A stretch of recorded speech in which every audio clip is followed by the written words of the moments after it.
me toca mission. For thousands of years, Indians occupied a vast coastal region of central California between San Francisco and Monterey Bay. California had the greatest population of Native Americans in all of North America. It's extremely culturally complex and very rich. Hundreds of thousands lived in harmony with the land. Resources were rich here. There was great fishing offshore and up the streams, a lot of elk, deer, pronghorn, great flocks of waterfowl, lots of seeds and nut crops. They lived well in a mild climate on this abundant land. They lived in more than 50 independent small groups and spoke at least 7 languages or dialects, and are now referred to as the Ohlone.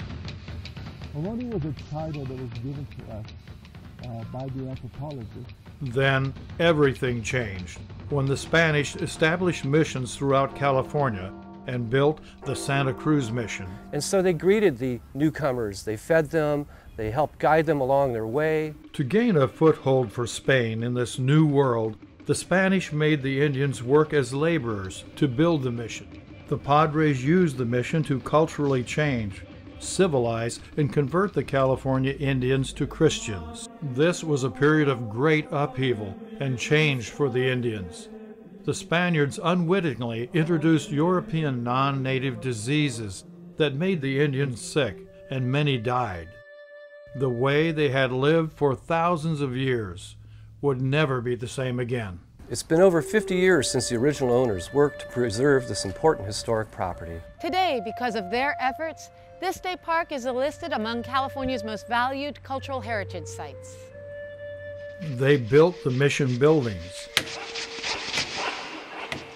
They raised fields of grain, tended cattle and sheep, and labored in workshops to sustain hundreds of Indians and the few Spaniards living at the mission.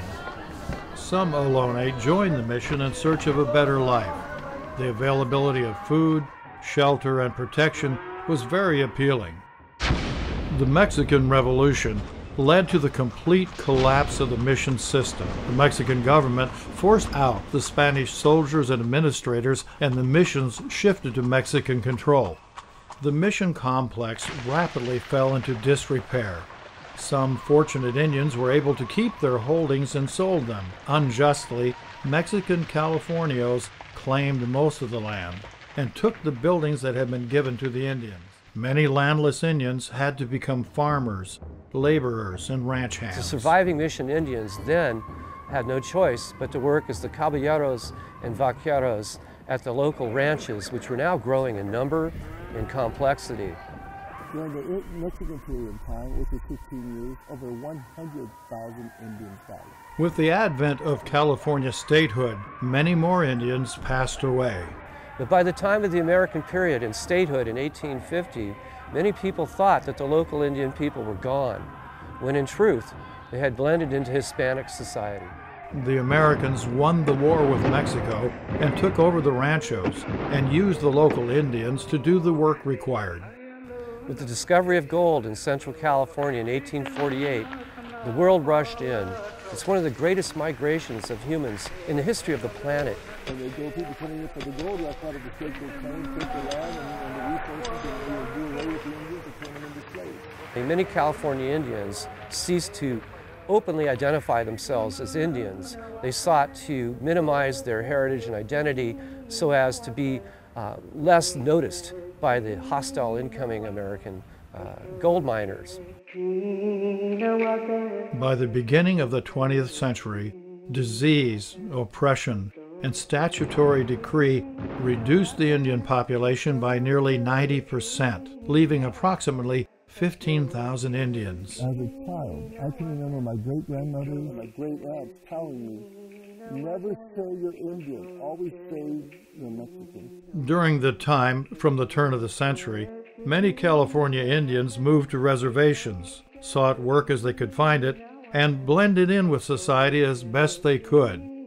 I have very vivid memories of living along creeks and rivers and streams and working the crops, etc. Others worked to revive old Indian traditions, their language, ceremonies, and they learned about the way of life of their ancestors. J.P. Harrington, an anthropologist, recorded field notes about Ascension's rich traditional knowledge regarding plants, songs, customs, ceremonies, and spiritual beliefs. He filled over 76,500 pages. That's very significant to us because it allows us, descendants today, to live our life with the same customs, the same beliefs, our understanding of our history, who we are, where we came from, what our purpose in life is. And we're working now to restore our ethnobotany. However, over time, they continue to persevere, so that now we see many of the traditional peoples reaggregate into Mission Indians, into the Ohlone people, the people of the Ama Mutsun tribe, the Muwekma tribe, and various other politically formulated traditional groups of today. California Indians are still here. They're alive today, and they're with us in our schools, in our homes, in our communities. Today we have the opportunity and the obligation to tell the story of the Santa Cruz Mission from the lens of the experience of the Indian people who are part of it. It's the Ama Mutsun belief that we were put on this earth very specifically, on this very specific location, to protect and preserve Mother Earth.